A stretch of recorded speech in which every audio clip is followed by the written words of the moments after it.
ladies and gentlemen. Welcome to Sikkim. Welcome to the land of peace and tranquility. It is my pleasure to introduce to you the beautiful state of Sikkim. We are located in the northeastern part of India. Sikkim is known for its stunning natural beauty, vibrant culture, and rich history.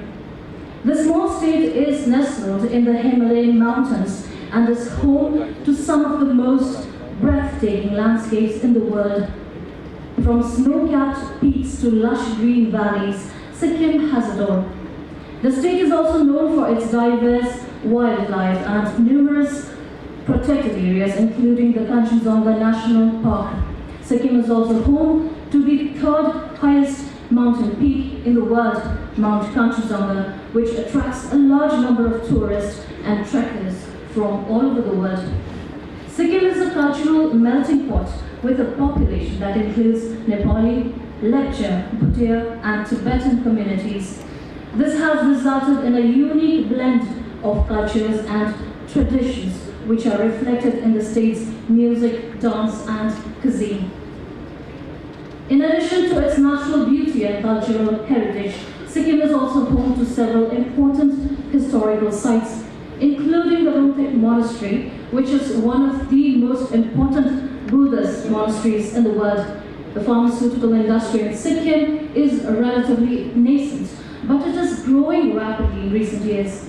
There are several pharmaceutical companies operating who have set up manufacturing facilities in Sikkim, taking advantage of the state's business-friendly policies and its strategic location near major markets in India and Southeast Asia. The state has successfully created an ecosystem for growth of industry by setting up several institutions that offer courses in pharmacy. These institutions produce a pool of skilled professionals who can work in the pharmaceutical industry in Sikkim and elsewhere.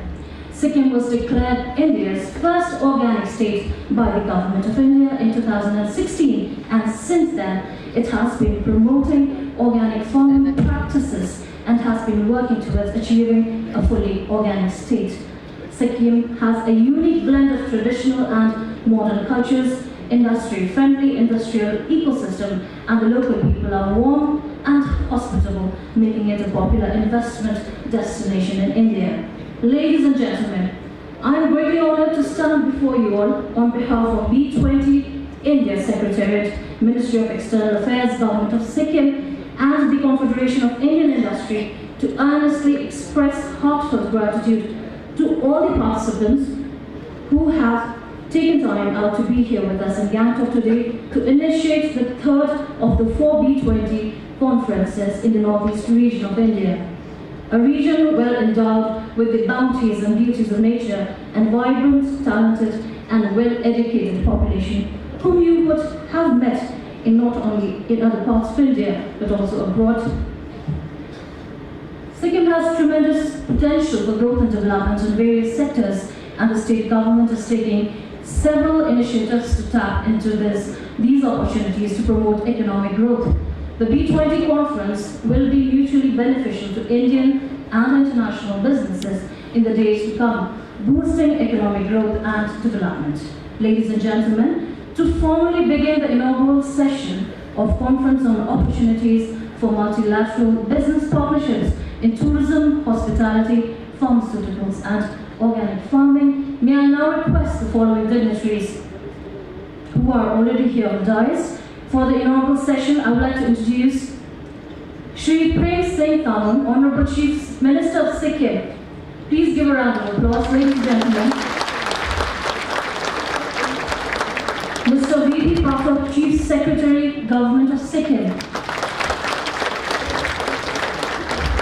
Ms. Rupa Datta, Principal Economic Advisor, Department for Promotion of Industry and Internal Trade, Government of India.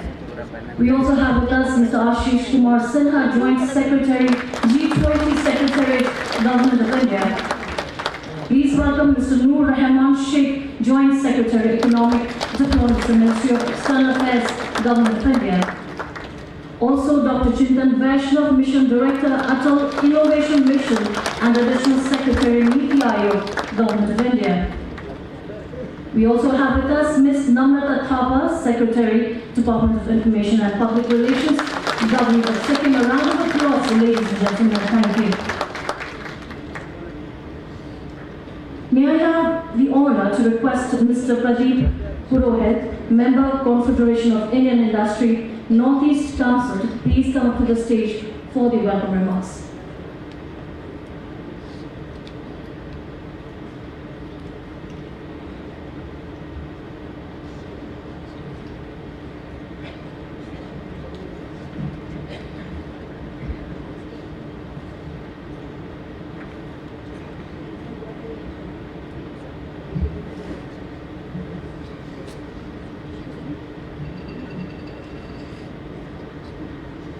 Sri Prem Singh Tamang, Honorable Chief Minister of Government of Sikkim, Sri D.P. Pathak, Chief Secretary, Government of Sikkim, Ms. Rupa Datta, Principal Advisor, BP, IIT, Government of India, Mr. Ashish Kumar Sinha, Joint Secretary, G20 Secretariat, Government of India, Mr. Noor Rahman Sheikh, Joint Secretary, Economic Diplomacy, Ministry of External Affairs, Government of India, Mr. Chintan Vaisnav, Mission Director, Ms. Namrata Thapa, Secretary, Department of Information and Public Relations, Government of Sikkim, senior government officials, friends, ladies and gentlemen, good morning to you all. We are happy to welcome you to this third B20 Conference of Northeast, focusing on tourism, hospitality, pharmaceuticals, and organic farming in Bangkok here.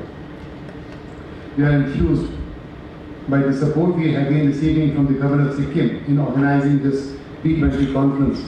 We had very successful B20 conferences in Manipur and Mizoram recently, which were well received and laid foundation for collaboration, cooperation, and partnership between the overseas and national delegates. The state government and the local business and the industry have collaborated. Today in Bangkok, we hope not only to carry the momentum forward, but also set new benchmarks. As you may be aware, the Group of 20 is a premier forum for international economic cooperation. It plays an important role in shaping and strengthening global architecture and governance on all major international economic issues. India holds the presidency of G20 from December 2022 to November 23. The Business 20 is a group that represents the private sector within the group G20. The B20 has established to provide a platform for the business community to engage with the G20 and to offer recommendations and policies that can support global economic growth and development. Confederation of Indian Industries is designated by the Government of India as the Secretariat for B20 under its presidency of G20 Forum. With the support of G20 Secretariat, Ministry of External Affairs, and the Government of Sikkim, we are pleased to have global leaders, ministers, senior government officials, and state and central diplomats from G20 countries and Indian missions, industry leaders in G20 guest countries of India and India, multilateral and bilateral organizations representing 26 nations with us today. I take the opportunity to congratulate Sri Prem Singh Tamang, Honorable Chief Minister of Sikkim, for successfully orchestrating this initiative at Bangkok, Sikkim. Endowed with rich biodiversity in tourism, organic farming, and pharmaceutical is already making huge strides in infrastructure and providing conducive investment climate. So we understand that the state is already a much sought after tourist destination. CII would be keen to associate with you and partner the state in promoting itself across the country and globe. We extend our warm welcome to Sri D.P. Pathak, Chief Secretary of Sikkim, for his presence in this August gathering, and the B20 will open up trade relations with the global community. I'm sure it will open up vistas of opportunity for increasing the trade and business proposals prospects in Sikkim. I would also like to welcome Mr. Ashish Kumar Sinha, Joint Secretary, G20 Secretary at Government of India, for his gracious presence here today. Your insight on G20 and how the global community could connect and collaborate with a set of roadmaps for future growth and development in this region. We are glad to have Mr. Noor Rahman Sheikh, Joint Secretary, Economic Diplomacy, Minister of External Affairs, Government of India, who is representing the Ministry of External Affairs at the B20 conference. We are thankful to the Ministry for spearheading the B20 initiative in the Northeast and engaging with CII for Northeast to get global footprint through the B20 events. We also welcome Dr. Chintan Vaishnav, Mission Director, Atal Innovation Mission and Additional Secretary, Niti Aayog, Government of India. Northeast is gradually emerging as startup hub, and your presence will help connect with the startup community in Sikkim and help generate new ideas for their ventures.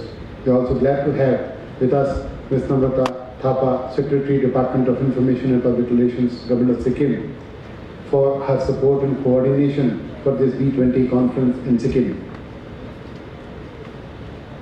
We also would like to thank and welcome all the esteemed guests, especially the dignitaries from national and international presence. We would also like to thank the media friends for their presence. I wish all a fruitful day ahead and engage into meaningful dialogues. Thank you.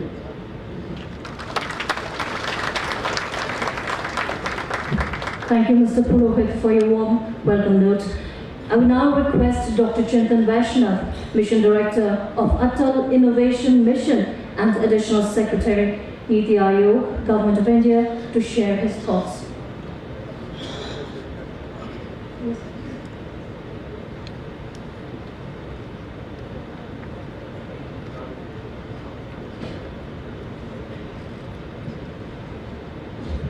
Well, a very good morning to everybody, and a very warm welcome on behalf of Startup 20, which I have the privilege of chairing.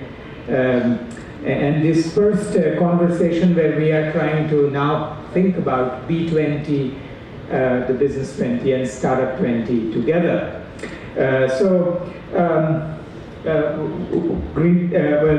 Respected dignitaries on the dais, the B20 leadership, and many friends in the audience from India as well as internationally.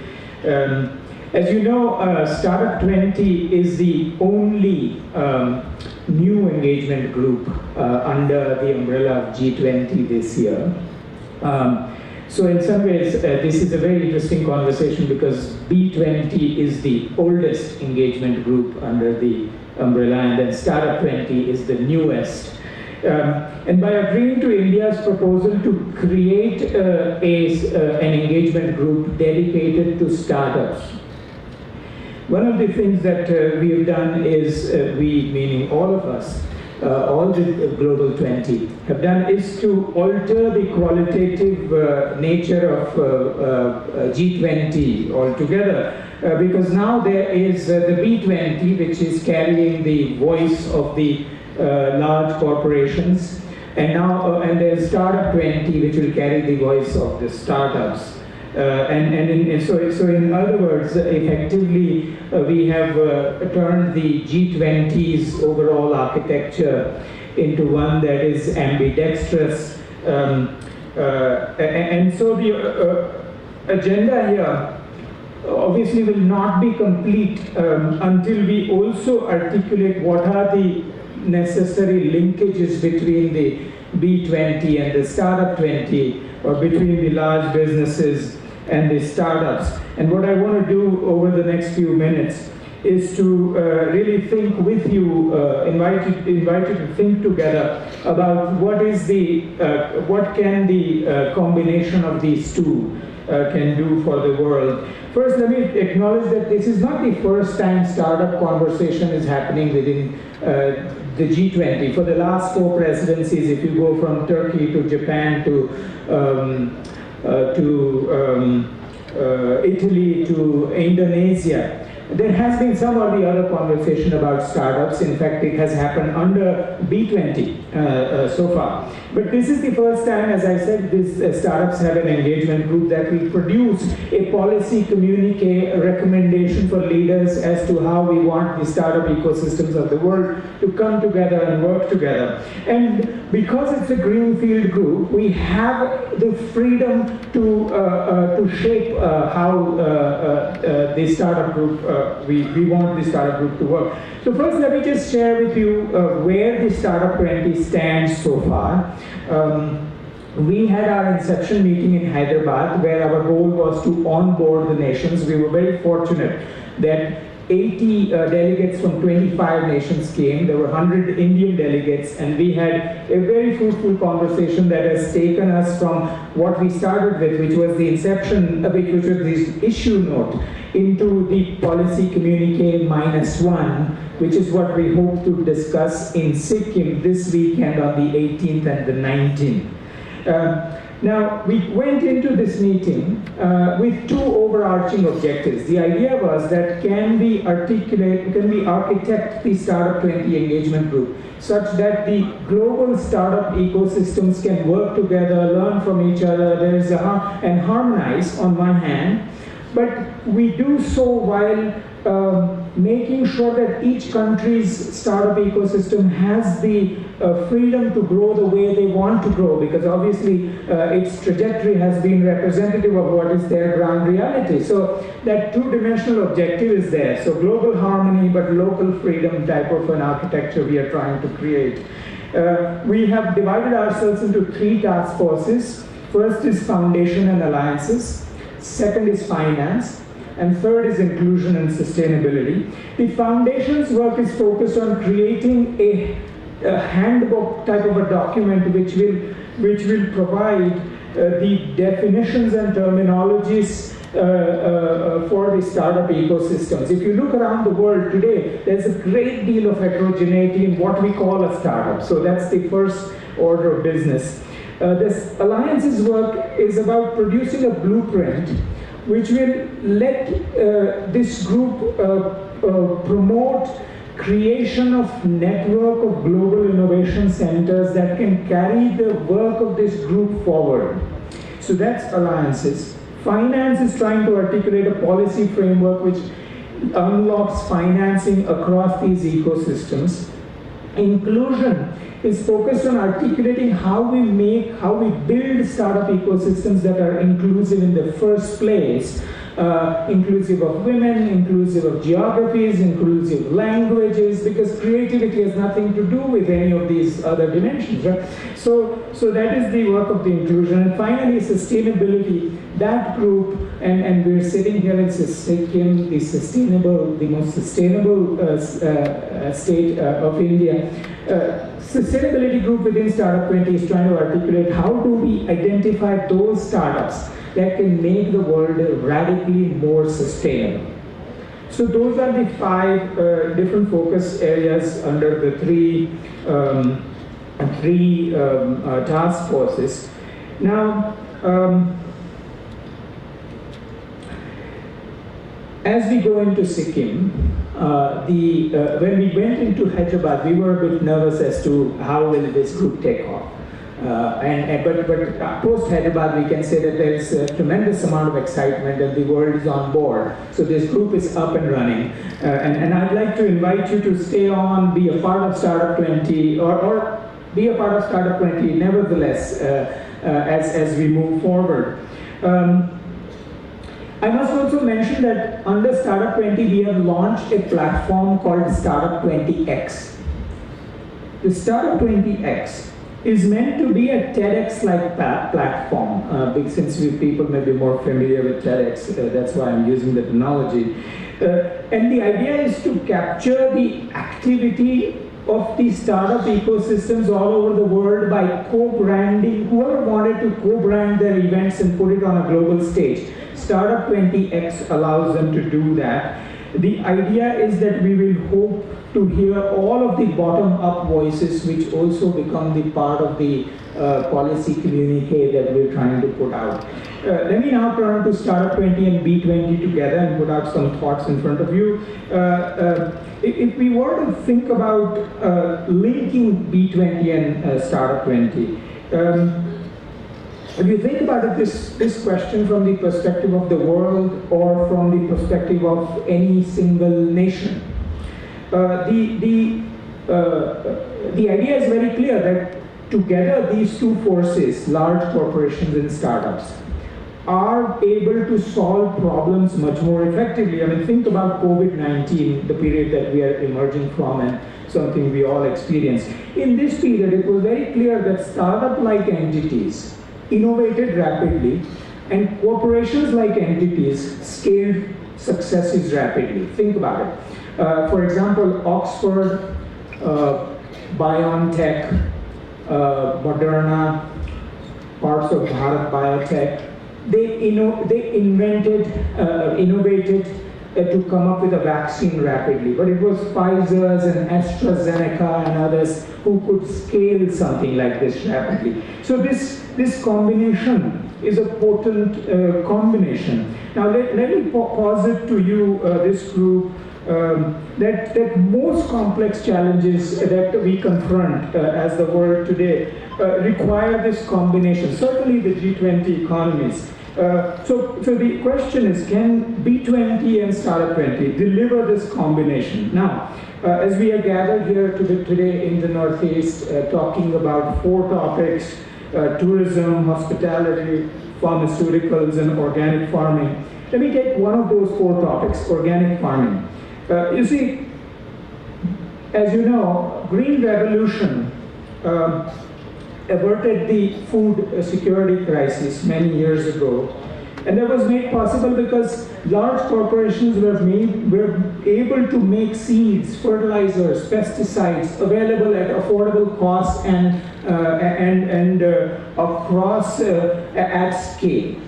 Now, at this point, we stand at a point where we do realize as the world that overuse of chemical is no longer a choice.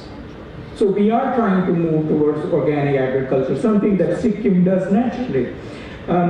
So how are we going to do that? Let me tell you 3 very quick examples from the startup ecosystem of India, which is the one that I know more than other ecosystems.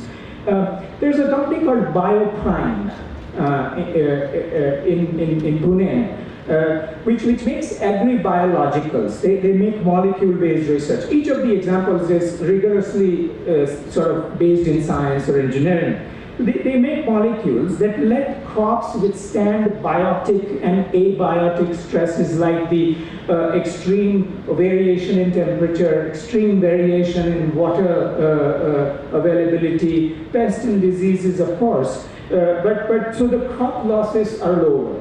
So that's one example. Take another example, Natura Crop, that is in Bangalore. They make sustainable agricultural inputs for crop nutrition and protection. So the same nutrition and protection that we've always needed, but provided in a much more sustainable way so that the soils are not degraded from chemical overuse. That's one more example. Let's take the last example, Takacha. Takacha, it has developed a small-scale, low-cost, portable equipment that goes to the farm of a smallholder farmer. It takes the bio-waste, the biomass, and turns it into solid fuel or agriculture or some other useful chemicals. We need much more of this all across the globe. Who's going to do it? I think large corporations are in the position to do that. Now, before you I'll go on for one more minute. Before you discard me as somebody really naive who doesn't understand something called the creative destruction, I want to assure you that I do appreciate that when you take this argument from the level of the globe or a nation down to the level of an industry or a corporation, large corporation, there is there is a genuine concern of what is called the disruption that we all know about. Now, the good news is that there are at least 3 different models corporations have exhibited in working with startups to embrace disruption and leverage the new possibilities. First is where corporations realize that the top line or the bottom line can be directly benefited by linking with a startup, and the risk is low. That's a as they call the slam dunk. The second possibility is where corporations identify startups here or there who already took the risk and demonstrated something successful in the direction where they want to go, and they partner with them. That's the second pathway. The third pathway, a much more ambitious pathway, is where a corporation realizes that they will systematically cultivate startups so that the creative disruption that is coming their way can be embraced and made the most out of. So there are ways to do this. So can we do it together as B20 and Startup 20 is the question. Let me leave you finally with a metaphor. I tend to say that today, if you take the industrial ecosystem and the startup ecosystems of the world, they're more like 2 soda water glasses standing next to each other. In each glass, there can be a bubble, an idea that originates at the bottom and goes to the top like a unicorn. But the question is, can we build a single glass with a highly osmotic membrane in the center, one side corporations, other side startups, so that they can begin to come together? A lot of work to be done there.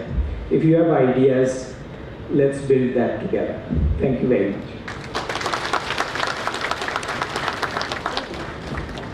Thank you, Dr. Vaishnav, for your insightful talk. I would now like to request Mr. Noor Rahman Sheikh, Joint Secretary, Economic Diplomacy, Ministry of External Affairs, Government of India, to please say a few words.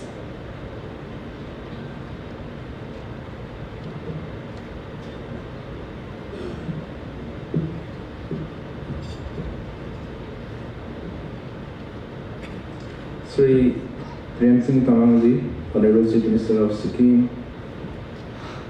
Sri B.B. Pathak, Sir Chief Secretary, Sikkim, other dignitaries on the dais. I acknowledge various ambassadors and high commissioners are here and other diplomats, delegates of B20 and Startup Conference. Ladies and gentlemen, a very good morning to you all. Namaskar. It's an honor and privilege to be sharing with you the thoughts and works on the opportunities that are relevant, particularly for the beautiful state of Sikkim in tourism, hospitality, pharmaceuticals and organic farming, and from India's economic diplomacy perspective as well. I also bring greetings from my minister, of course my colleague, Ashish Sinha, Joint Secretary G20 is here, is pivotal for this, along with CIA and other organizers, of course, Government of Sikkim. We are very thankful for the great hospitality provided to us and everyone. For someone who is visiting Sikkim for the first time, and I'm sure with everyone else, I think the feeling of awe would be there within all of us. But the beauty that the state offers, the hospitality, the niceties are at par with any best place in the world that we have visited. I think this is worth kind of telling to the world how beautiful Sikkim is, the opportunities that it has. And of course, because I have a prepared speech, but I am quite awed by the sincerity of the people, the nice feelings that we have in this place, that I think it's good to talk about this particular opportunities available here. Of course, we all know in 2016, Sikkim became the first state in India with complete organic farming. It was going very well. Of course, pandemic we have seen it, the disruptions it had.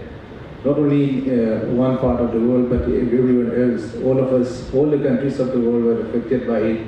there was this disruptions in global supply chains in terms of farming, in terms of manufacturing sector, tourism, hospitality. Every sector was affected by the pandemic. But then, of course, now we are back. We are back to almost normal. Things are coming up well. I think the best thing is that people connect, visiting physically, seeing each other, talking to each other helps. Sikkim offers, of course, the great place to be, nice weather, a great place to be in. It has various advantages. I'm sure we'll hear from the Chief Secretary and Honorable Chief Minister more about the state. But the fact is, the inherent advantages the state offers and the particular location the state is in, it is in a kind of physical juncture of having Nepal on one side, Bhutan on the other, and you have the West Bengal and Northeast region on its neighborhood. As we all know, Government of India has a lot of emphasis on the Act-East policy. The Northeast region is kind of the pivotal region for that connect with South Asia and, of course, the eastern part of the South Asia as well as with the Southeast Asia.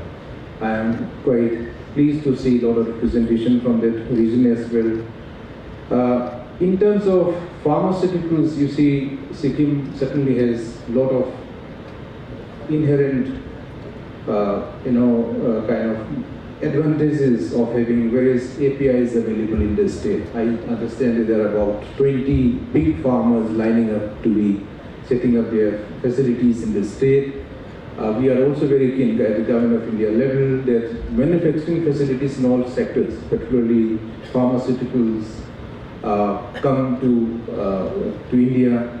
And of course, Sikkim, I think, is a very preferred destination for it. In terms of hospitality and tourism, we all know of course, the challenge is, of course, reaching the place. Like the airport, Bagdogra, for example, is 4 hours away. But I think the drive itself is itself an experience. So that should not hinder anyone from kind of taking that thing that Sikkim is a nice place to be in and then be part of their nice hospitality. Connectivity, of course, connecting Sikkim to the rest of the world, particularly to the Southeast Asia, I think is a great thing, which is now quite in progress. We all know the Trilateral project, connecting the Northeast with Myanmar and Thailand to the whole of Southeast Asia is making progress. Of course, we understand there are some logistical issues in a particular country, but hopefully it will get passed through it. Once it is done, you see the kind of opportunities it will amplify for a state like Sikkim. And any investment that come into the Northeast region as well as in a state like Sikkim would obviously have great returns. In terms of returns of the investment and also the benefit that you will be actually giving to the local population. The population has its own skilled labor force, skilled manpower. It has its own kind of advantages. I would urge all the delegates coming particularly from other countries to take this, that Sikkim is it's a great place for investment. The opportunities it has may be fully tapped into. We, of course, are celebrating this year. You would also be aware the International Year of Millets, and with that, Sikkim and every other state of India is actually part of it. So, it again aligns with the fact that Sikkim is a fully organic farming state for some years already.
hemisphere around the world. So I think the opportunity that remain in a state like this, Sikkim and the larger northeastern region is immense. The platform of B20, the platform of such deliberations would go a long way in terms of promotion of the region, the investments coming into this region, opportunities for people to come here and see for yourself. The kind of products that these places offer are immense, and I would urge everyone to be partner in this whole process of course, benefiting the region, the population here, and of course to the broad story of the region and the state. And of course, this is one of the goals of I believe B20 and of course the grouping here. And I also see there are delegates who are not member of G20, however they are here. Of course, I would also urge that. So it's not just restricted to it, but also to every country possible. So there is the thought that I thought I'll share in depth of this opportunities available here. I think it's more to take I think more important takeaway is the sense that you come here, seen a place, and then tell people how nice this place is, the opportunities available here. And from the Ministry of External Affairs, Government of India, of course, we remain at your disposal to see any assistance required to our embassies, to our ministry, and of course, I'm sure my colleague Assis will also second when he conveys his thoughts. Thank you very much. Thank you for your attention. Thank you, Mr. Noor Rahman, for sharing your thoughts. May I now request Mr. Ashish Kumar Sinha, Joint Secretary, G20 Secretary to Government of India, to address the August gathering.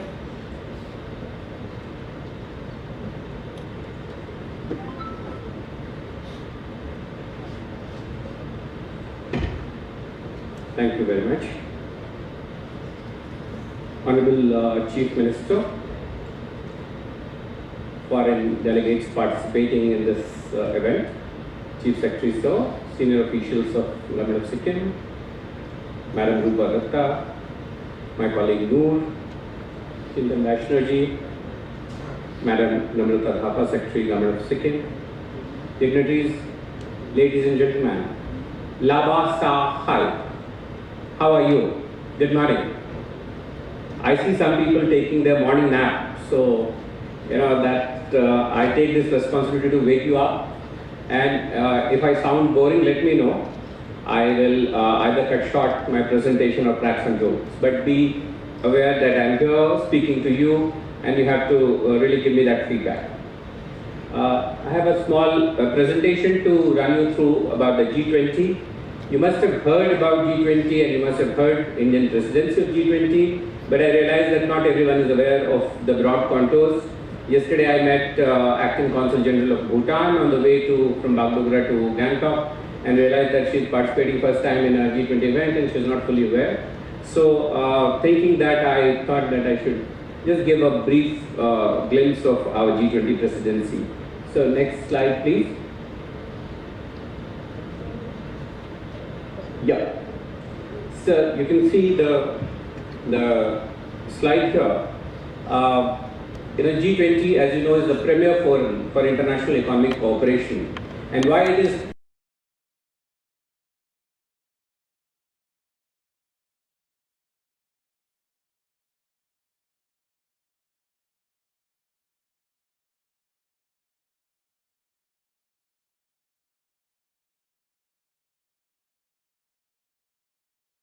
lot, and that's how they matter a lot, and when they meet and they discuss and they collaborate on any issue, it becomes important for the world, for the rest of the world. So, during our presidency, what we've done is we've not limited this to G20. We've also invited 9 guest countries, 14 international organizations, and please understand we've not limited ourselves to these 43. We have reached out to all the remaining countries. Our Prime Minister organized a conference called Voice of Global South.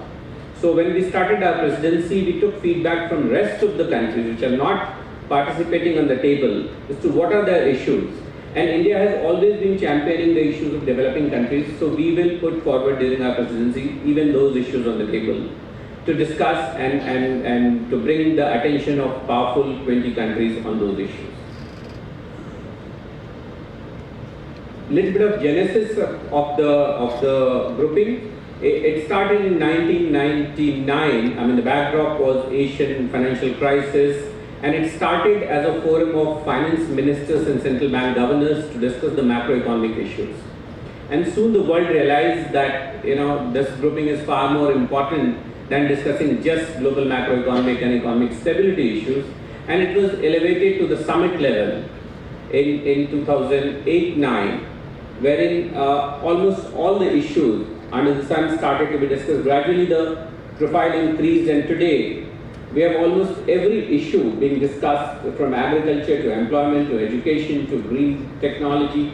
Everything is discussed in G20 in a structured format. The structure of G20 before you, so once a year the leaders meet and it's called G20 Summit. And along the year during the presidency, the 4 tracks, you see foreign ministers meeting, Sherpa track, finance track and engagement group. So there are 13 working groups under Sherpa track, which are all which all culminate into ministerial meetings. There are 8 working groups under finance and central bank governance track, and they have 3 meetings at the finance minister level. In addition, there are civil society organizations like B20, whose meeting we are in today, and Startup 20, which will start its meeting day after tomorrow, which are away from government, which include other stakeholders like businesses, like NGOs, like think tanks, like parliamentarians, audit institutions. So practically you see G20 structures allow every voice to be heard, every issue to be discussed on the table, and that's what makes it very robust, very important forum. And each year when it meets, it also discusses all the important current and ongoing issues. People are skeptical, and Indians, argumentative Indians, are even more skeptical than the rest of the world, and we keep asking, what is the benefit of G20? What is the benefit of doing so many meetings in so many places and inviting so many people from across the world? Well, so for those skeptics, I have called out some important results, important achievements of G20. In Japan, which was the president for G20 in 2019, we came out of Osaka track for better data privacy protection. Osaka Blue Vision, which is about the blue economy or the ocean. Principles of quality infrastructure. Japan faces earthquake, and they have developed, evolved over a period of time, the quality infrastructure parameters. Next, following year in Saudi Arabia, which was a year of COVID, and most of the meetings took place in an online format, including the summit. It came out with anti-corruption law, enforcement cooperation. Most importantly, it came out with DSSI, Debt Service Suspension Initiative. Since countries were reeling under COVID, their economic activity was almost stalled, lockdowns, so they were not able to service their debt to the international financial institutions and bilateral debt. And G20 came out with a solution called Debt Service Suspension Initiative. So till the period of COVID for 2 years, 1 year and followed by the next year, the debt servicing was suspended in the countries. The debtors allowed, the creditors allowed the debtors not to service their debt, and that was a big relief. Recognition of COVID-19 vaccines as a global public good, and the COVAX mechanism was used to supply vaccines from developed to developing countries. Following year in Italy, we realized that due to COVID, sustainable development goals are not being met at the speed that they should be, and then it provided a platform for SDG localization. It also found endorsement of multinational enterprises profit reallocation and global minimum tax. Until 2021, the international taxation issue, especially of the multilateral companies, was discussed only in OECD. There was no global forum, no forum where all these issues were discussed, where these multinational companies should pay their tax. They operate in multiple locations, they produce somewhere else, they sell somewhere else. Some of them are just e-commerce companies. So their taxation was very important, and this came out with global minimum tax. Last year in Indonesia, there was a pandemic fund created. There was a digital innovation network agreed, and then G20 action for stronger and inclusive recovery.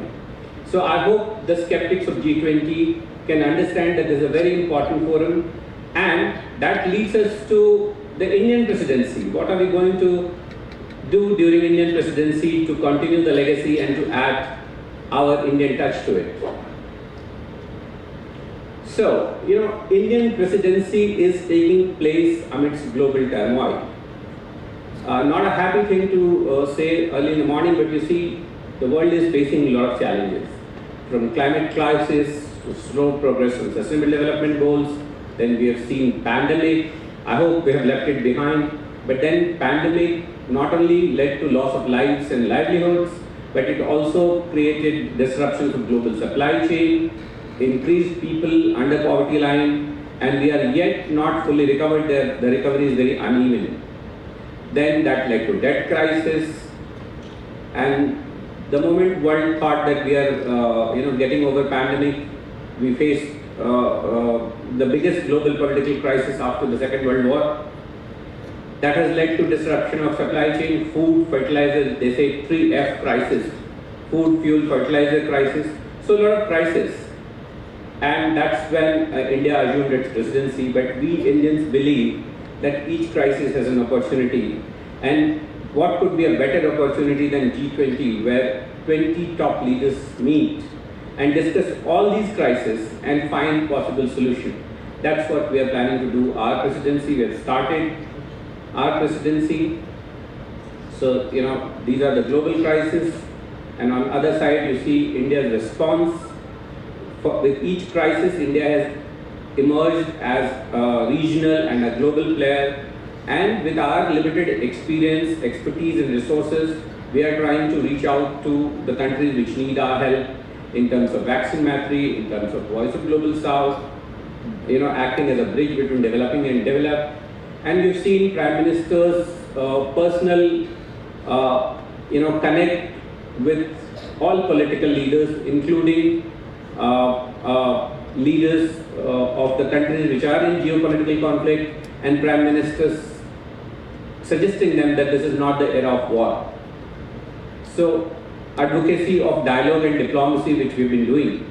So that is the kind of profile Indian presidency has, and we are going to utilize this time as an opportunity to deliver maximum to the world.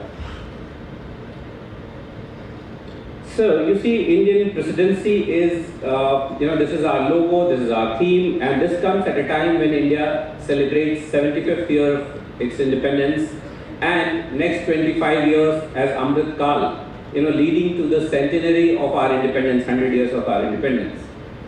You should see, let's spend a minute on the logo.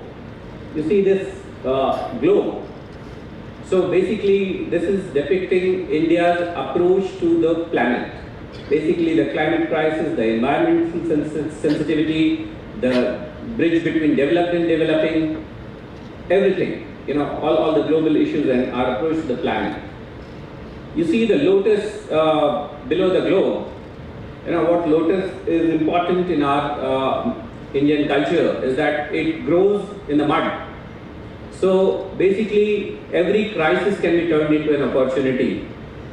Every crisis which is mud brings a robust lotus. So that's what the symbol says, and the theme Vasudhaiva Kutumbakam, which means the entire earth is family, one earth, one family, one future. This is Prime Minister's message. I'm not going to read out everything for the interest of time, but you see, basically, our Prime Minister told in Bali, in Indonesia, in the last summit, that Indian presidency would be inclusive, action-oriented, ambitious, and decisive. And we have moved on that path. We have already finished one Sherpa meeting, foreign ministers meeting, one finance ministers meeting, and 11 of 13 working groups have finished their inception first meeting, and 9 of 11 engagement groups have already done their inception meeting. So the conversation, the honest and strong conversation has started. We have proposed that the important global good should be kept away from the global politics the food, fertilizer, medical product supply should not be held hostage to any geopolitical stress in any part of the world. So you are aware, these are the 9 guest countries, international organizations, altogether making it 43 delegations participating in G20 meetings. Our priorities, we have granularized.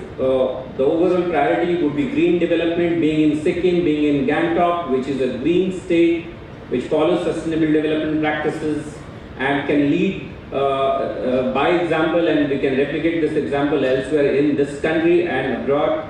So green development, climate finance and life.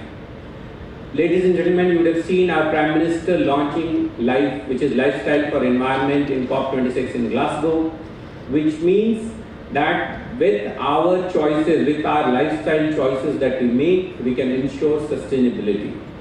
If individual behavior is nudged towards sustainability, towards environmental consciousness, that leads to a community behavior and bigger global behavior. So that's what life means. It also means respect for circular economy and all segments of economy participating in it. Accelerated, inclusive and resilient growth, that is very important in view of several setbacks that we've discussed. Accelerated progress on sustainable development goals, especially health and education. And we have seen that technology has solution to most of the world's problems. So focusing on technological transformation and digital public infrastructure. You would have seen major achievements that India has made and many other countries have made through digital transformation, through digital development. India has a unique identity card for every Indian, for 1.3 billion Indians. Each one has a unique identity card called Aadhaar. Based on that platform, then later we developed COVID, which was an app which helped us vaccinate 1.2 billion people in the shortest possible time. Then came UPI, Unified Public Payment Interface, So Paytm, Google Pay and so on and so forth. And the beauty is that it's a public platform. Many other countries have it. But India is the only country which is using these digital technologies with a developmental approach, with an inclusive approach.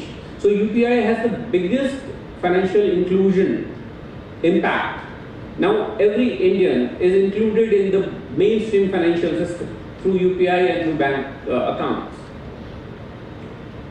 Then we realized during COVID that many of the multilateral institutions are not able to rise to the occasion. During pandemic, WHO was not exactly equipped to handle such a big setback. So during our presidency, we will also bring focus back to multilateral institutions. They should be fit for the purpose. They should deliver to the rest of the world. And last and definitely not the least, women-led development. We have gone a stage ahead from women empowerment to women-led development. Women should be in the leadership position, and women-led development would cut across all our priorities.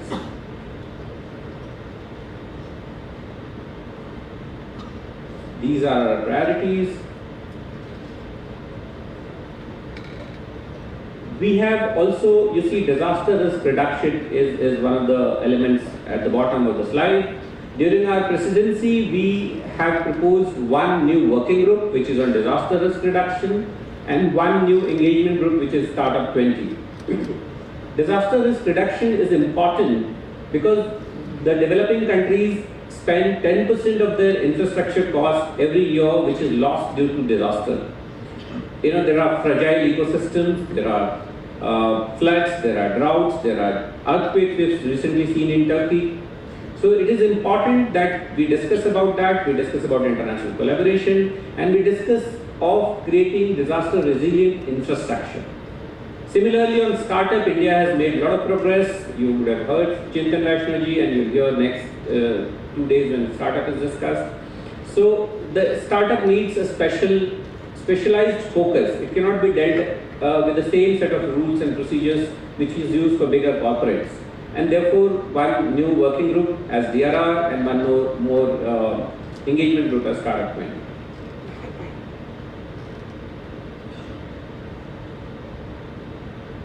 So these are the engagement groups. You can quickly see business, civil, labor, parliament, science, supreme audit institutions, space, startup, think 20, urban 20, women 20, youth 20.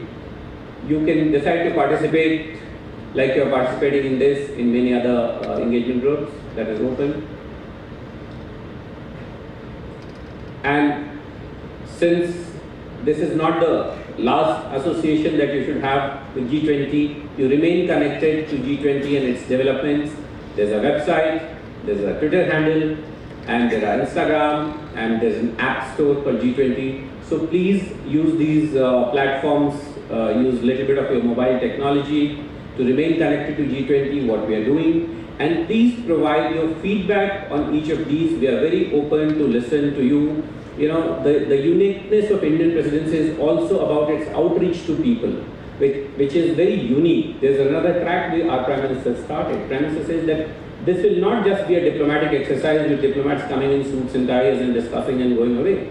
People will have to be connected. So that's the biggest change that we have brought. You know, you see, we are in a kind of a remote part of the country. The G20 meetings are happening in all parts of the country, 250 meetings in 56 cities. And that also brings the cooperation from state. I mean, I came thinking that Chief Minister is coming to our program, only to realize that we have come to Chief Minister's program. He has taken the ownership of this entire program. He came yesterday and checked everything in this hall if it is in order or not. So this is the whole of the government approach, state government, central government, police authorities, law enforcement, development, NGOs, corporates, everyone is together in this thing. So please do participate, do remain connected and participate and provide us with feedback. Thank you very much. Thank you, sir, for your interesting and informative presentation. I think it deserves another big round of applause for his effort to educate and inform us more about the G20. Ladies and gentlemen, we have a few more speakers before we break for tea and begin our plenary session. May I now request Ms. Rupa Datta, Principal Economic Advisor, Department for Promotion of Industry and Internal Trade, Government of India, to address the gathering.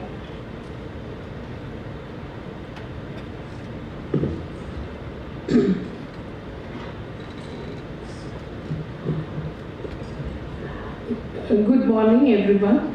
Honorable Chief Minister, Sir, Chief Secretary, Sir, Ashish Ji, Chintan Ji, and all other dignitaries on the stage, and ladies and gentlemen. I would again like to say a very good morning to all of you. I would also like to say that it's been an honor and a privilege for me to represent my department as well as Government of India for making this very important address. And at least I'm trying to do, from DPIIT, which is the Department of Promotion of Industry and Internal Trade in Government of India, and working all across ministries and departments in a convergent manner. We are trying to, one of our main key agendas is promoting investment, capitalizing investment and promoting business. Today's meeting is in the context of B20, and which will be followed by the Start of 20 meeting held after a couple of days. So let me give a little bit of fact on B20 before we move on to today's agenda of the issues being considered for this meeting of Sikkim government. So carrying forward with what Ashish Ji has said, our focus of course is the entire G20 logo or the keyword, which is one earth, one family, one future. Vasudhaiva Kutumbakam. So in the post-COVID pandemic scenario, all countries have to come together and focus on critical issues, a lot of which has already been mentioned. I'll just highlight them from the B20 angle. So the B20 logo is RACE, which calls for responsible, accelerated, innovative, sustainable and equitable development. B20, as it has been mentioned, and I'll reiterate, is our oldest engagement group. It was established in 2010, and in this case, this dialogue is part of the B20, and CII is our official secretariat as well as knowledge partner, and of course Ministry of External Affairs is helping us in this effort. This entire process of having 4 meetings in Northeast was an initiative of our Honorable Prime Minister and also of the Ministry of External Affairs. So this is the 3rd meeting. We had very successful meetings in Manipur and in Mizoram, and now we are in Sikkim. And everywhere, at least we have felt, the state governments have played a very key role, really welcomed us, showed us, we have had series of discussions and showed us a very good panorama of the entire state's potential as well as culture. So far as B20 is concerned, we have got 7 task forces and 2 action councils. These 7 task forces, a lot of it is overlapping with the overall priorities of G20. These focus on inclusive global value chains for resilient global trade and investment, future of work, skilling and mobility, digital transformation, financing for global economic recovery, financial inclusion for economic empowerment, energy, climate change and resource efficiency, and technology, innovation and R&D. So what are the key deliverables which we are looking forward to, which would form the part of the main B20 document, as well as, of course, we'll try our best to see how much of it can be incorporated in the leadership statement. And and I can also mention that the B20 summit is being held on 26th and 27th August of this year in New Delhi, and the inception meeting was held in Gandhinagar in January, in January, which was a very successful inception meeting where our Honorable CIM and other senior ministers came, and we had participation from 31 countries, about 170 foreign delegates, 500 Indian delegates, and so on. Coming back to the key deliverables or the outcomes which we are looking forward in B20 are focusing on enabling integration into global value chains, especially in the context of MSMEs. How do they become part of the global value chains? How do they integrate? What are the products they can sell? And how they can get a better branding and a wider stage for their products.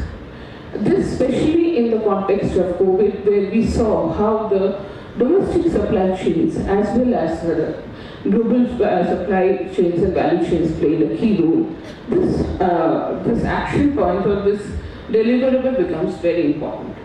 Second one is skilling and upskilling of the workforce. In fact, a couple of days back in a meeting, our Honorable CI was talking about looking at a global skilling map and matching these skills. We all know that in today's world, there are many more new skills coming up, and older jobs may lose their relevance. How do we focus on this? How does the B20 group, along with not only India but all other global partners, look into this aspect and promote this? How do we look at the huge mapping and potential of skilling opportunities? The third point is promoting investment in green energy across countries. And this, I think, has been mentioned several times. This looks at converting waste into wealth into a circular economy and how we move ahead. The fourth one is bridging the digital divide and enhancing internet access across countries. Now let me tell you that even when we were in Bali last year and even now, when we hear to entire spectrum of people involved in this, the equity and equitableness in terms of digital access becomes very important, even for the developed G20 countries. So this is an area which requires a lot of investment and a lot of focus. Some of the other points would, before we go to Sikkim, would look at the financing for economic recovery, financial inclusion measures. India has done very well in terms of UPI, India Stack, and so many other methodologies for online digital payments. This has percolated down to even the poorer sections and weaker sections of the population. So this is another critical area. We need to widespread it, take more measures for improved technology, and also work out with other countries of the world. Like we have had existing agreements with Singapore and other governments, and see how we can move it ahead.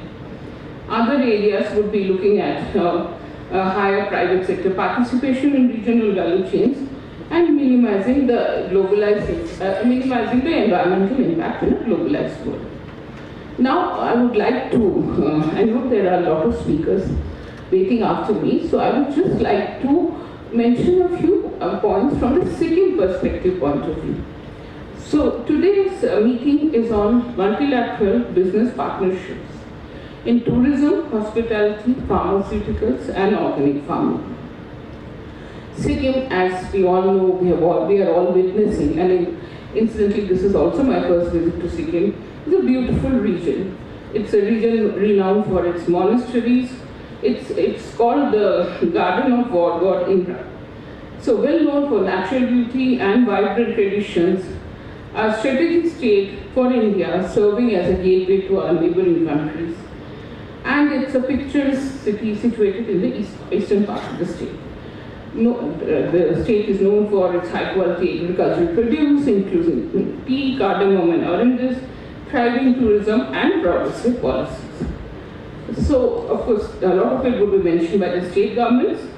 So, and Indian government is investing heavily in infrastructure here, and there are also steps being taken to promote tourism as well as renewable energy sources. Now, coming to just giving a few aspects of the industries and sectors which are being mentioned today, because like I am saying, that the idea is to have higher investment, get interest from all the stakeholders, and see how we can move this up in a higher trajectory of growth and development. The first key area which we know Sikkim is famous for is pharmaceuticals. India's pharmaceuticals industry played a very critical role in the COVID-19 pandemic. It is noteworthy to know that India has the third largest producer of pharmaceutical products worldwide, and the CAGR the growth rate of this industry has been 9.43% in the last 9 years. Our domestic pharmaceutical industry includes a network of 3,000 drug companies and about 10,500 manufacturing units. India has cemented its position as a leading vaccine manufacturer with about 60% market share and contributes 20% of world supply of generic medicines. And with a large pool of scientists and engineers, India has the potential to steer this industry towards greater heights. In terms of market size, the domestic pharmaceutical market was valued at $41 billion in 2021 and expected to reach $130 billion in 2030. So a huge investment potential for this industry. The cumulative FDI in pharmaceutical industry has surpassed $20 billion in September 2022. And FDI inflows have quadrupled over the past 5 years to reach $699 million, thanks to investor-friendly regulations and a favorable outlook for the industry. Government of India already has a series of programs, and I'm sure which are being supplemented by the state governments. We are looking at strengthening of pharmaceutical industry, which plans to improve India's pharma infrastructure, quality and growth, and upgrade SMEs and MSMEs production facilities. We also have a PLI scheme. PLI scheme is one of the critical focus areas of DPIIT, although it is spread across different industries. But the ones pertaining to DPIIT presently are white goods and air conditioners, but a regular monitoring is done at the highest level and also amongst all senior officials to see how the PLI schemes have taken up. And in this context, the PLI scheme to strengthen India's manufacturing capacity in the pharmaceutical sector, about more than 30,000 crores have been invested in this scheme. So this scheme is becoming a key focus area and a key success story for looking ahead.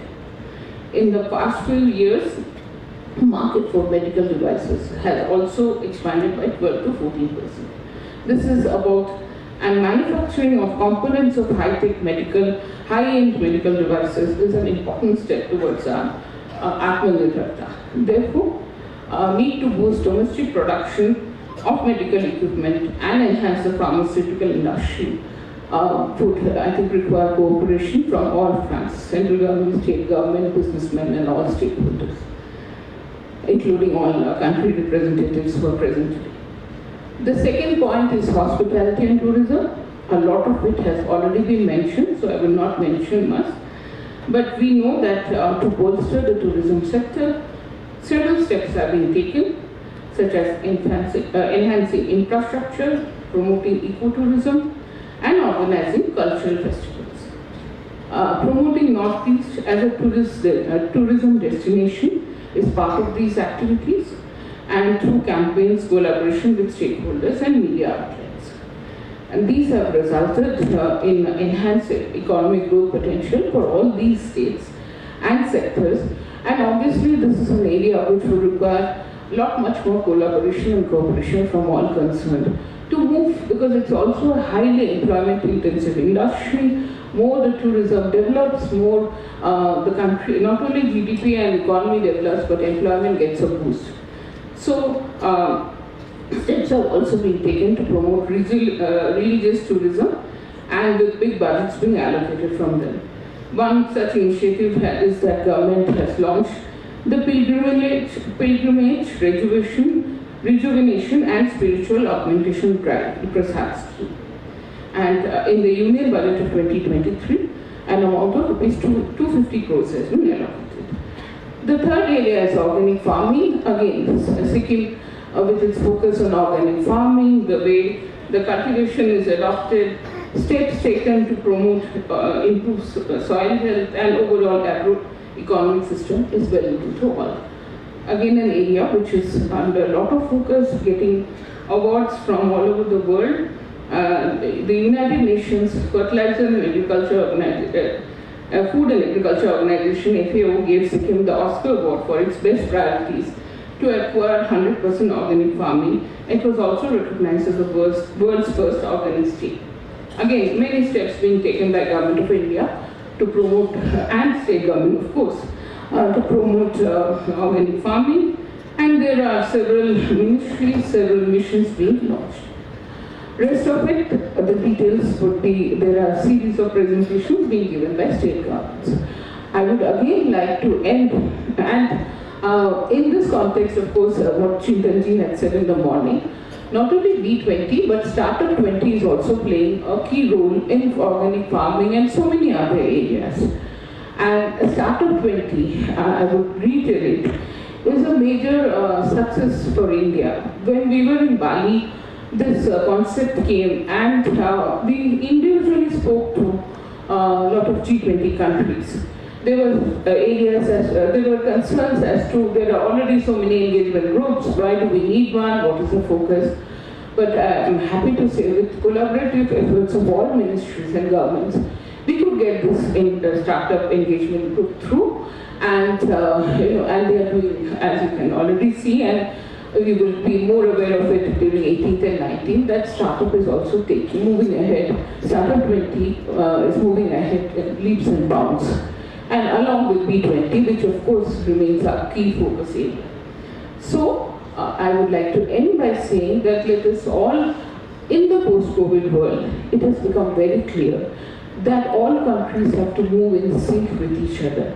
It has to be collaborative and cooperative efforts, working together, one Vasudhaiva Kutumbakam, one world, one family, one future, and working together, moving ahead, looking forward to human-centered issues as well as business-centered issues for promoting investment, agriculture, employment and overall economic growth, because more the economic growth with better good policies, more is the possibility of percolating it down to all the sections of the society.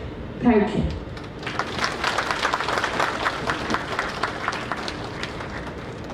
Thank you, Ms. Rupa Datta, for the informative talk on Business 20, for which we are all gathered here today. We now come to the speakers from the government of Sikkim. I take the opportunity to invite Mr. V.B. Pathak, Chief Secretary to the government of Sikkim, to address the gathering.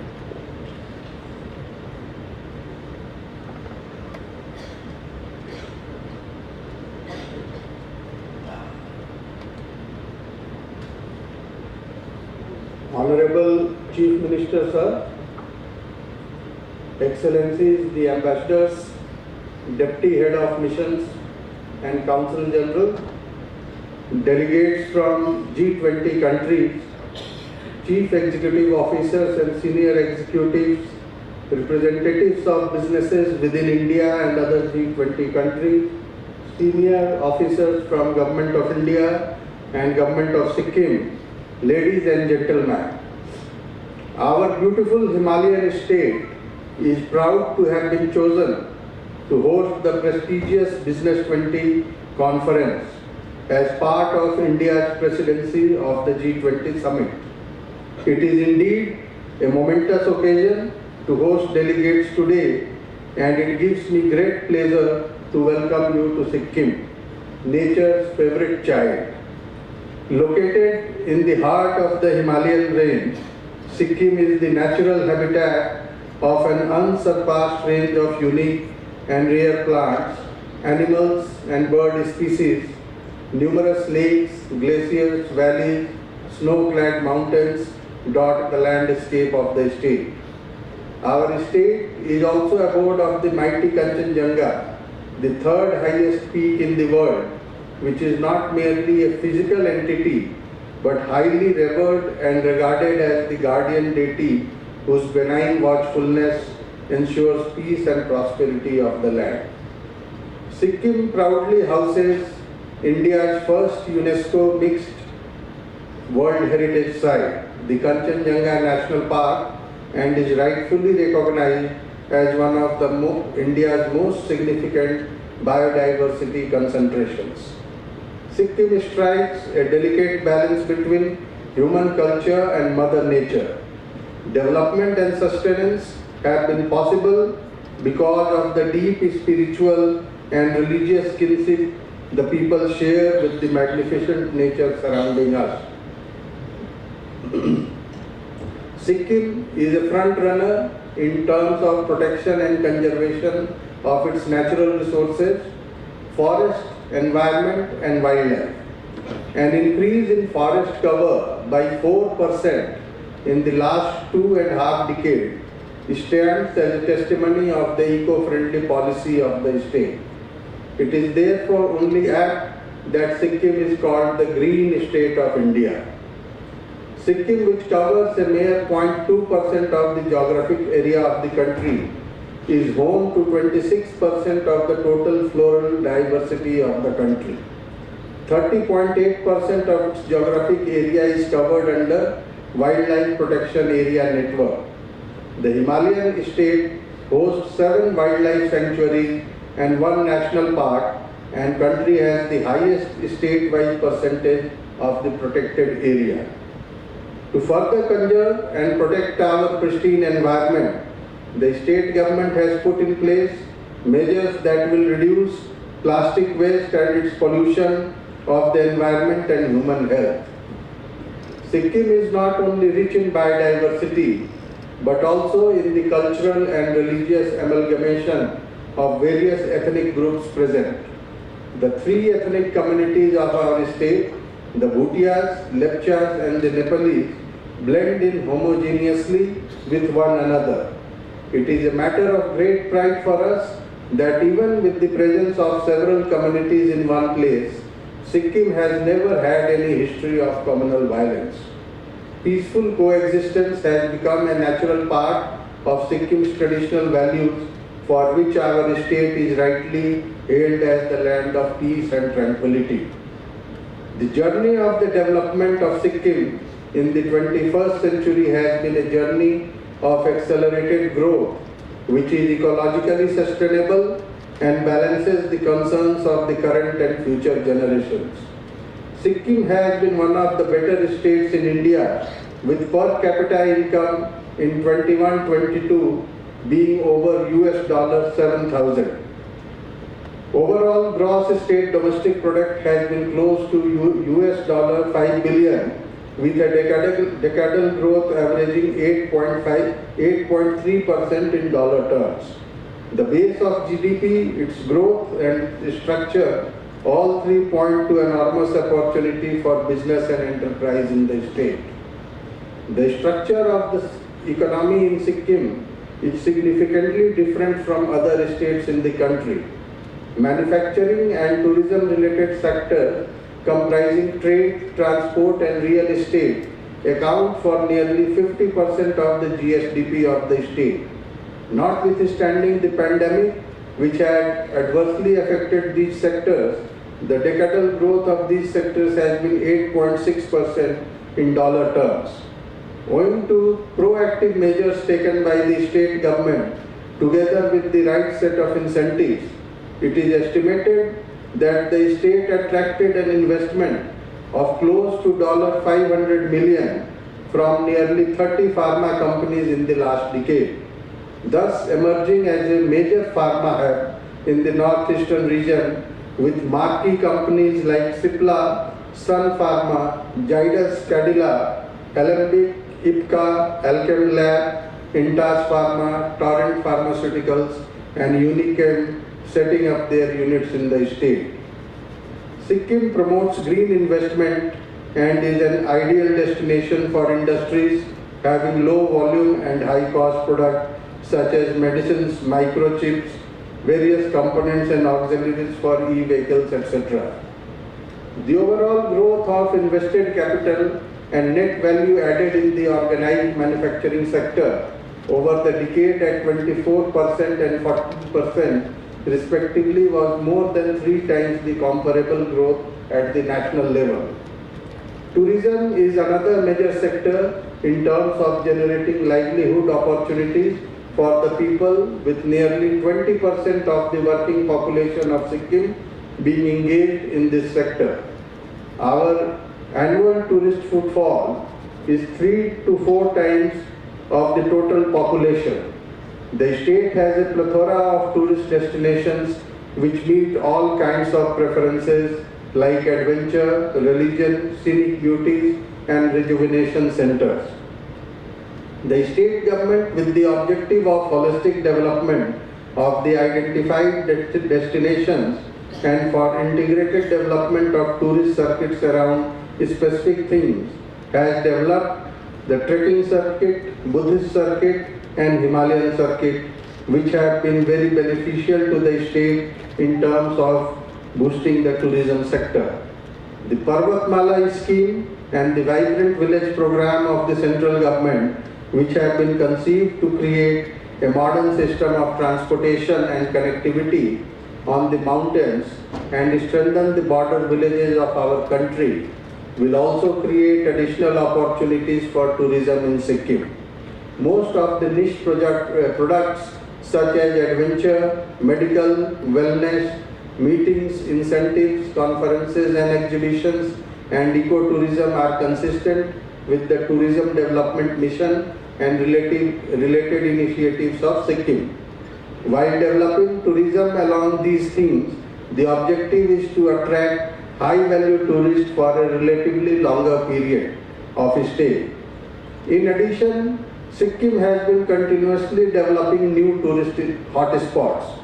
On February 2023, the eco-friendly Bale Donga ropeway situated in the beautiful landscape of Yangon was inaugurated.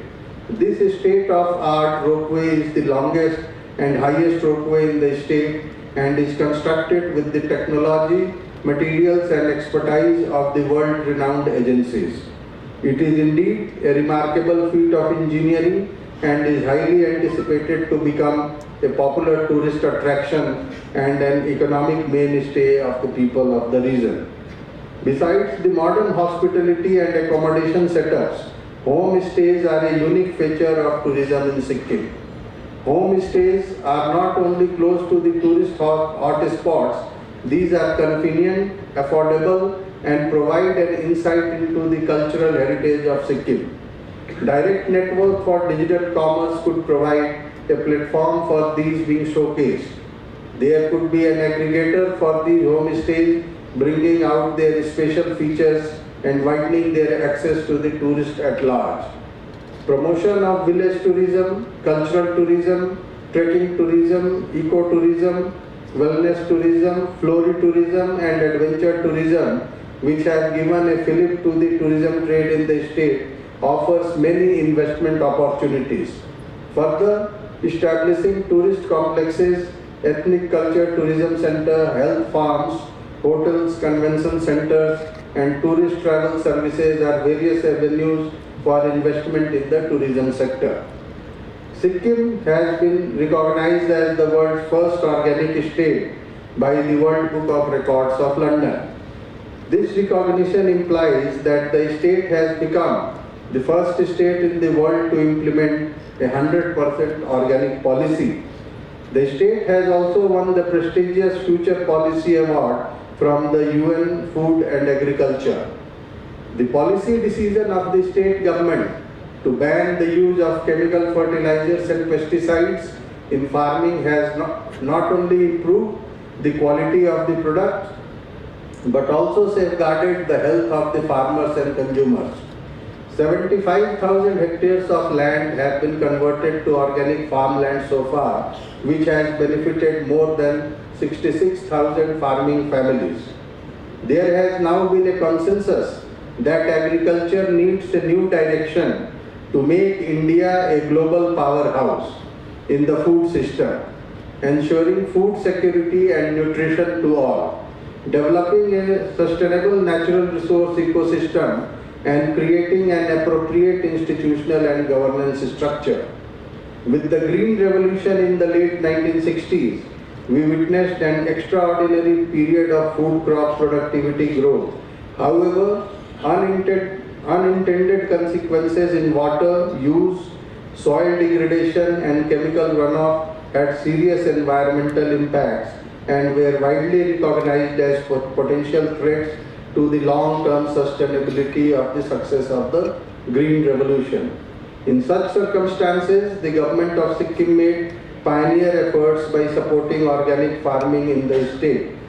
Given the very limited availability of cultivable land for our small and marginal farmers, organic cultivation, which has been traditionally practiced and experimented with, has been to our comparative advantage. We would like to consolidate organic practices in a scientific manner and in harmony with nature. We have realized that agriculture has to become lucrative, and for that there is a need for the integration of on-farm and off-farm activities. Government of Sikkim has a 5-pronged strategy to make that happen. Firstly, our government has introduced a noble and popular scheme named Mukhyamantri Krishi Atmanirbhar Yojana, under which a cash incentive is provided to the farmers for the production of a band of 13 crops. Cash incentives are also provided in the livestock sector. Secondly, we are now training the farmers in various methods and techniques of organic production, both through exposure visit to other states in India and also through farming interaction with commercial outputs in other countries. Crop diversification is a major focus. Thirdly, the entire range of activities in organic farming practices is now being integrated to develop an organic whole. These include soil testing and management, manures and compost provisions, seed conservation and supplies, pest interventions, harvesting technology and others. This would make Sikkim a distinct agroecological zone in the entire eastern Himalayas. Fourthly, the credit system, public investment and crop insurance are all being refurbished with the support of commercial banks and other financing and investment agencies.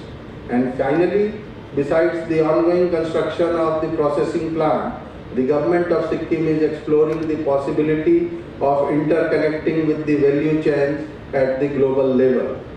A key instrument of sustainability of organic farming is comprehensive market connection. The government of Sikkim has already formed a joint venture with IFCO and is setting up an integrated processing facility in the state for the processing of ginger, turmeric, large cardamom and buckwheat. This first of its kind facility in the region is soon to become operationalized. Sikkim is primarily into premium organic crops like large cardamom, ginger, turmeric and buckwheat. The total production of these four crops may reach around 32,000 tons by around 24-25 to provide enough economies for processing and marketing. With the kind of impetus and the vision of India at 2047 proposes to provide, the output of these crops should reach nearly 150,000 tons. Input subsidies and trainings are provided so that this plan catches on.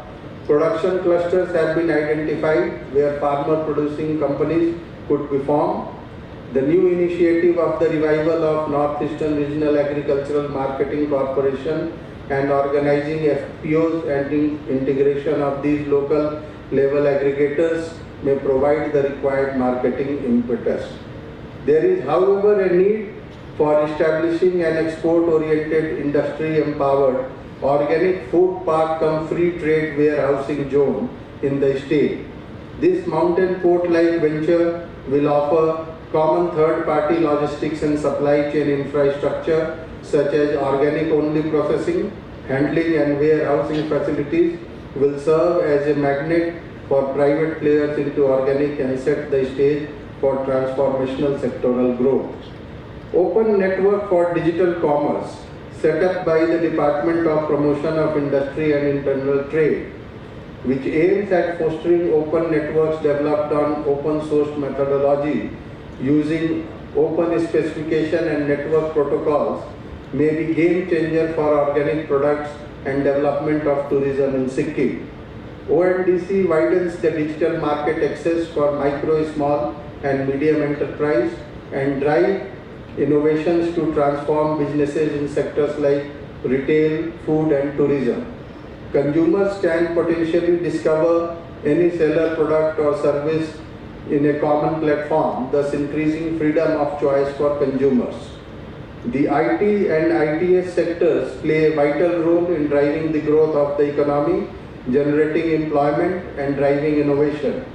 With literacy rate of over 90%, Sikkim has access to engineering and computer science graduates locally, and it has a highly literate human resource pool overall, which can be the bedrock of successful IT, back office operations, BPOs, e-commerce and skill development and training sectors.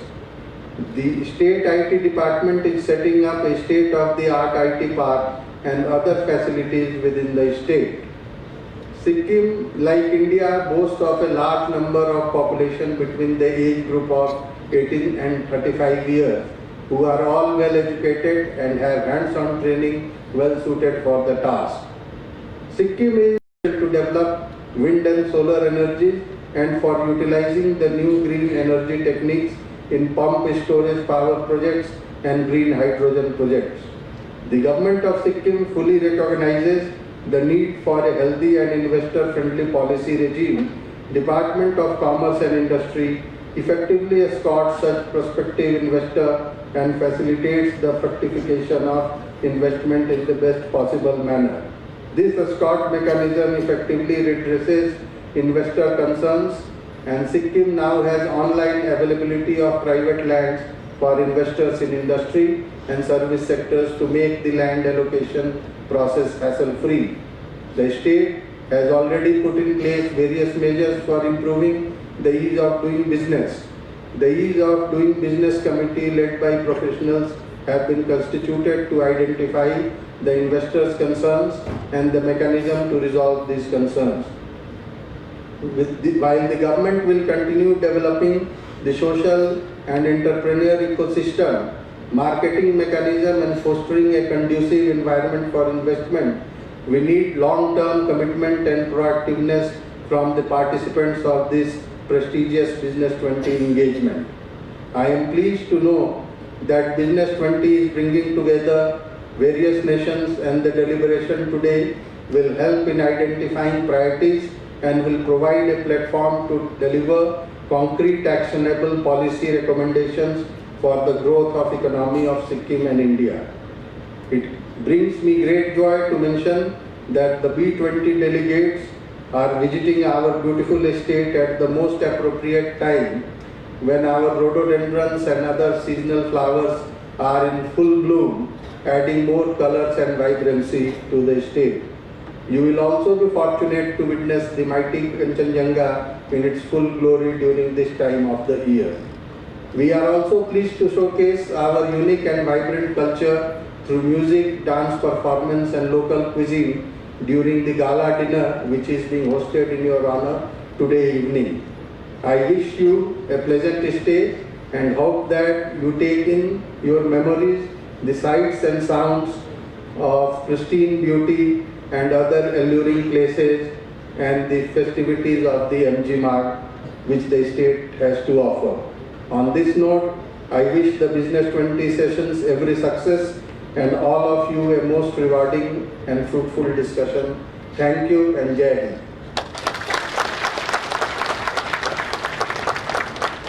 Thank you, sir, for your address.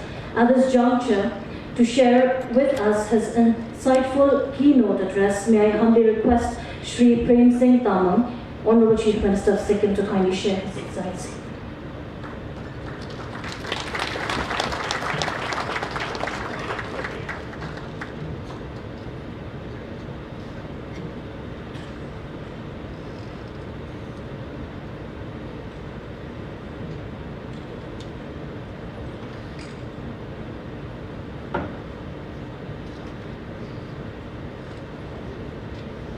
Thank you. The Excellencies, Deputy Head of Commissions and Council General, respected delegates from G20 countries and CEOs and senior executives, representatives of businesses within India and other, respected senior officers from the Government of India and the state government, respected members from the CIA, ladies and gentlemen. Namaskar, Tasidile, Khamre, and good morning to all of you. Our warmest spring greetings and welcome to all the distinguished B20 delegates from various G20 continents and countries to Sikkim, the green state of India. This is one of the most magnificent seasons of the year in the mountain areas like Sikkim, where one can enjoy the rhododendrons full bloom, see the holy Kanchenjunga, the world's third highest mountain, so peacefully smiling communities and trees, farmlands and rich forests intimately intermingling, literature, music, food, rivers and lakes, celebrating the unique culture, ecology of our motherland India. In other words, Sikkim has been an unparalleled symbol of soft power and the most peaceful state in India. Let me, on behalf of the people of Sikkim, warmly congratulate the Honorable Prime Minister of India, Sri Narendra Modi ji, for assuming the prestigious and challenging responsibility of G20 presidency. We profusely thank you, Honorable Prime Minister Sir, for providing this rare opportunity to host two G20 meetings in Sikkim, a small, landlocked and opulently beautiful border state of India. We are hosting G20 Startup Conference immediately after the B20.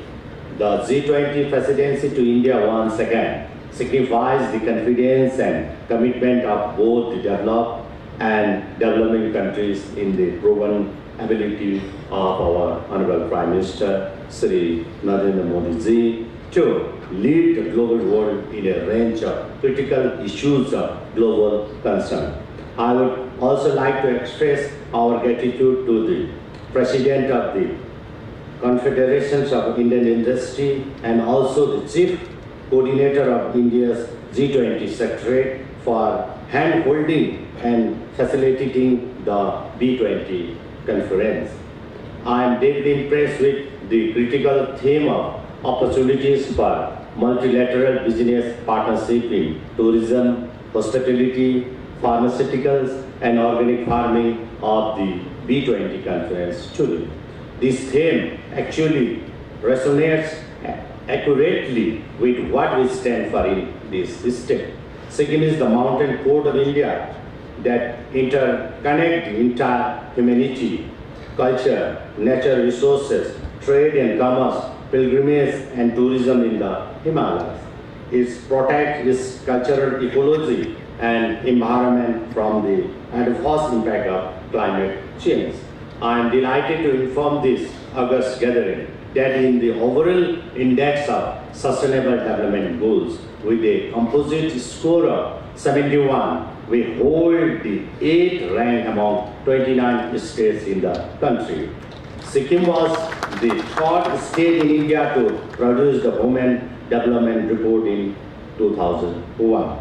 Women empowerment and gender equality have traditionally been the epitome of inclusive development in Sikkim.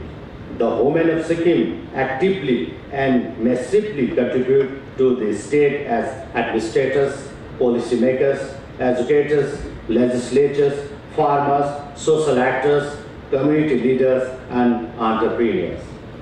Our recent progressive interventions include Ama Sasaktikara Yojana, a scheme to empower mothers who do not have any formal employment. Mero Roop, Mero Santati, which is planting 100 trees for every newly born child in Sikkim, is another far-reaching mission. This would make a child grow along with the 100 trees. They would cuddle and play with each other and also protect one another. Sikkim is a front-runner in the protection and conservation of its natural resources, forest, environment, and wildlife, including India's largest UNESCO designated World Heritage Site, Kanchenjunga National Park, covering over 1,784 square kilometers, that is 25% geographic area of the state. Let me briefly explore our rich agricultural heritage. Sikkim is recognized as the world's first organic state as we steadily move back to our traditional farming system, method, and technology. A range of global institutions has recognized and celebrated our transformation into organic farming. We have banned chemical fertilizers and harmful pesticides, including plastic and plastic bottles. Today, our certified organic product and commodities are making gradual inroads into the market. We are keen to consolidate and sustain organic farming and make its core philosophy spread over to other sectors and discipline and other regions of India and outside. We require 4 crucial collaborative instruments in this curriculum effort of Sikkim. Firstly, we are in dire need of green technology that would enhance productivity and yield in our every limited farm lands. Most of our farmers are small and marginal. Secondly, market connectivity and access are so very vital for us. We are ready to explore the possibility of entering into fair trade principle to value chain arrangement so that our farmers get remunerative prices right at the farm gates in the rural vicinities of Sikkim. Thirdly, we want value additions and processing facilities within the state and create organic niche in cardamom, ginger, turmeric, chilies, buckwheat, millets, tea, drinking water, flowers, fruits, traditional medicine, herbs, faith healers, abundant yet vanishing knowledge, and farm animals product. These are our comparative advantage and core competence too.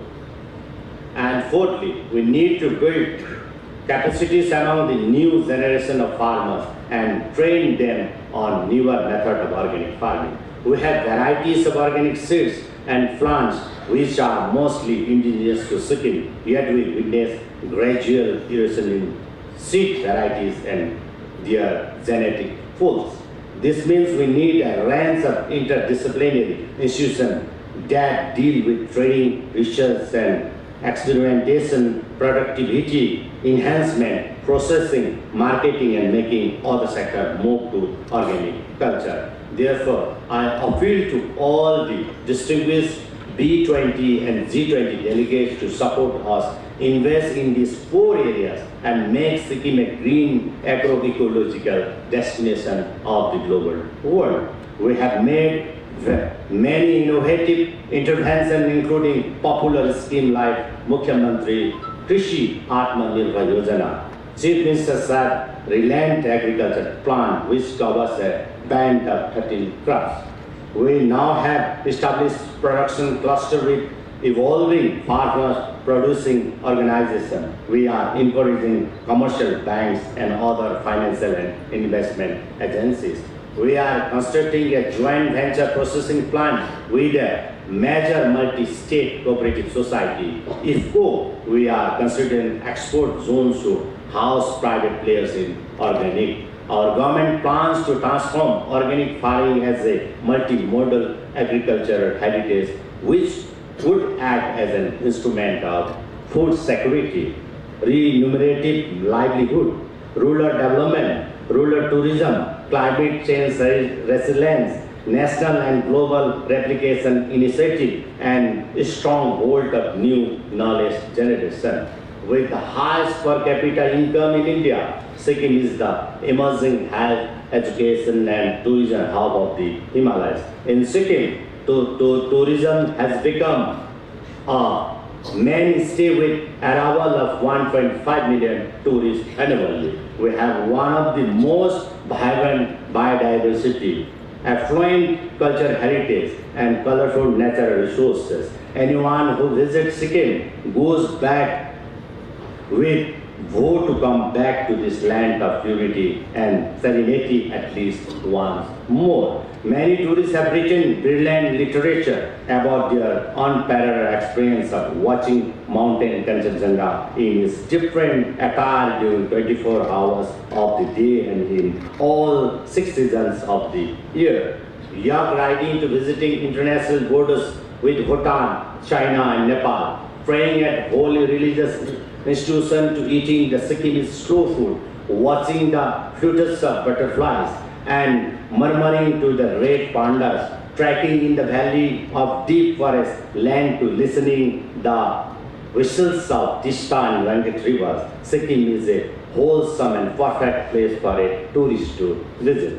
Our folk tales, pilgrims and traders in Nathula Pass with Tibet in China on the other side, traditional faith healers and other medicines, the rich wisdom of the wrinkled old women, and children with red and bright appearances refresh and reincarnate everyone in their existence and happiness. The latest addition, the 3.5 kilometer Bhalidhunga roadway in Mainam Wildlife Sanctuary is an engineering wonder that ascends from 1800 meters to a peak of 3,500 meters above sea level. We have longer-term objectives to gradually move a major segment of tourism in Sikkim to high-value tourism. We want to integrate tourism with our plans of making Sikkim an education hub, a health destination as the geography of politico-cultural history, trade and pilgrimage routes, and a biodiversity hotspot. This is where we have identified botanist J.D. Hooker Biodiversity Tract, Chibu Lama Diplomatic Tract, monuments, bike trips, mountain biking, Harvey Sham and Baker golfing expedition, British Indian military commander Young husband mission trek to Tibet Autonomous Region of China, Kailash Mansarovar Lake Moksha Yatra, Chogyal Dynasty Heritage Road, national and international conference and meeting venues. Therefore, we once again fervently appeal to all the B20 and G20 delegates gathered here to effectively participate in our business of organic tourism and high-value tourism venture. As a second-generation industrial development, Sikkim now has over 55 pharmaceutical units that represent some of the most widely known companies in India. We want to consolidate it further by both bringing in other well-known pharmaceutical giants and also by diversifying the product with functional Sikkim's organic inputs and active pharmaceutical ingredients. We plan to commercially establish horizontal and vertical integrations of rich traditional medicinal system with the global market. This would also mean bringing together stakeholders like traditional faith healers, communities that cultivate herbs and medicinal plants, university researchers, and national institute to undertake laboratory testing, patenting institution, technology provider, investor, and innovators, brand building, marketing, and value chain professional and expert on yoga protocol and other legal frameworks. In these areas, there is a huge scope for industrial and business houses from the G20 and other countries to make an entry into Sikkim. The global naturopathy business is start getting today. Your partnership would be do wonder for both India and the global community. Another area where we find huge scope for investment in Sikkim is in climate change related activities that include green energy, small and mini hydro project, zero carbon venture, IT and IT-enabled services, disaster forecast and management, climate change resistant agriculture, information and digital handling, and many other sectors. They would not incur huge investment and would be mostly managed as micro, small, and medium enterprises. Some of our farmers have already adapted to climate change by just using their traditional wisdom and drawing from their orthodox practices. They do not know the science and complication of climate change impact. We are yet to build institutions to understand, deal with it, and propagate this knowledge to the global world. Equally attractive areas of investment and business are in waste management, food processing, handicraft and cottage industries, infrastructure, real estate, fashion designs, media and film. The fashions and textile designs of the three Sikkimese communities, Bhotias, Lepchas, and Nepalis could in fact be a reservoir of new fashion scenes. Unlike the traditional framework of foreign direct investment or domestic confinement, Sikkim expect investment participates in various forms, fully owned joint venture in specific and exclusive area like management technology, transport supply of raw materials, infrastructure like cold chains, professional participation and expertise provider, finance, marketing, value chain, research and development, and specialized services like veterinary services, horticulture, floriculture, nursery management, breeding and feed management, fashion and textile design, intervention, travel agency, interconnection, institutional support, etc. Therefore, before I conclude, I would like to state that Sikkim is the core of India that promotes the globalization of locals, including indigenous knowledge development practices, gender equality, community partnership, and zero carbon climate conservation experimentation. So far, the globalization process has been just one way, that is localization of globals. We want to reverse this process as the globalization of locals. I would once again like to warmly welcome all the distinguished delegates and wish that your stay in Sikkim would be both comfortable, enjoyable, and memorable. We have our young volunteers to aid you in negotiating the lands and hillock of Sikkim, thus feeling very blissful to have your benign presence in our Himalayan state Sikkim. I want to conclude my speech by expressing an immense debt of gratitude and highest regard to all of you. At the end, I want to say this message: Vasudhaiva Kutumbakam, one earth, one family, one future. Thank you. Jai Hind, Jai Sikkim.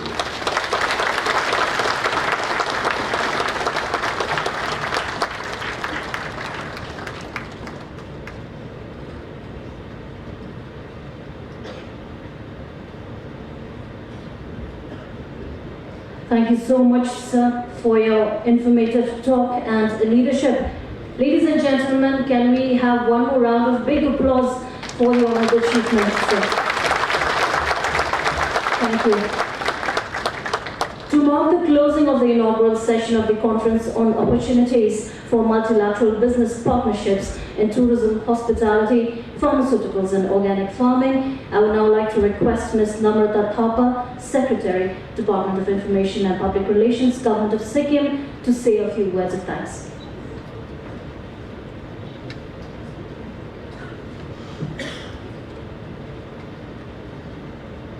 Namaste, Tashidede, Kusuzalgo, Kalumo, and good morning. I am humbled and honored to have the privilege of delivering our speech of gratitude on this significant day. On behalf of the government of Sikkim and the people of Sikkim, I stand here to express our sincere thanks and appreciation to all the esteemed delegates, dignitaries, and partners for your valuable presence and participation in this wonderful and enlightening inaugural session that we just witnessed. I'd like to extend our gratitude to the Honorable Chief Minister of Sikkim, Sri Prem Singh Thamal, for his benign presence, for his kind words of encouragement, and for spearheading the state on the path of sustainable development in consonance with the principles and priority of G20. The Honorable Chief Minister of Sikkim has indeed been a beacon of light for the people and the state of Sikkim with his vision and progressive attitude for the economic development and well-being of the people. Thank you, sir. I take this privilege to thank and honor the esteemed presence of ambassadors, deputy head of missions, consul general, and dignitaries of various G20 nations. It is indeed an honor to have you in our Himalayan state for the B20 meeting. Your valuable presence in this conference has indeed been highly encouraging for the state and will go a long way in achieving the goals and objectives that the state of Sikkim has set forth in keeping with the vision of the G20 principles. I take this privilege to thank the Honorable Deputy Speaker, all the Cabinet Ministers, Honorable MLAs, and all the dignitaries for your gracious presence in this conference.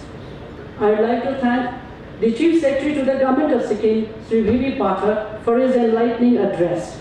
The Chief Secretary has been a source of great encouragement for us throughout the preparatory phases of the G20 events in the state, and we have been fortunate to have his guidance to align our priorities for this important event. Thank you, sir. I would also like to thank all the other respected speakers who have just concluded their points of view. Your words of inspiration and encouragement are greatly appreciated, and we thank you for setting the tone for the plenary session. We are grateful to the heads of departments and other officers of the state government for their valuable presence in the conference. Your presence has added great value to the conference. Thank you.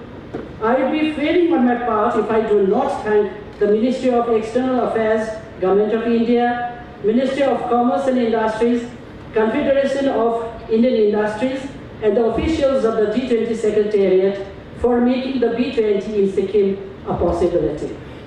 it gives me immense pleasure to apprise this August House that Sikkim has progressed over the years under the able and dynamic leadership of the Honorable Chief Minister. And the people are very receptive to the overall development of the state. We have indeed been very progressive, conceptual, and always wanting to learn and achieve more, so that the overall development of the state and its people is utmost in the minds of the government. It has been a great privilege and honor for the state to host this B20 meeting in Gangtok, the capital of Sikkim, and I'm sure it will go a long way in helping us to achieve the desired goals. It's an honor to have the opportunity to express our appreciation to all the delegates for coming all the way to Sikkim and share your insights in the B20 deliberations.